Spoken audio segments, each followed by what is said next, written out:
Walang iba ang sasarap sa pagtitinginan natin.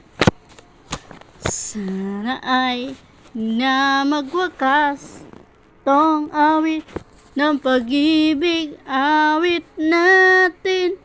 Ay wag mong kalimutan.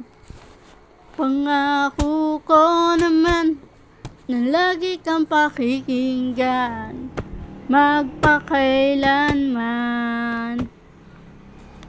Ang isang pag-ibig ay parang lansangan na pandalawahan, kaya't sa ating awit tayo ay magbigayan. Awitin mo at isasayo ko. Awitin mo at isasayo ko.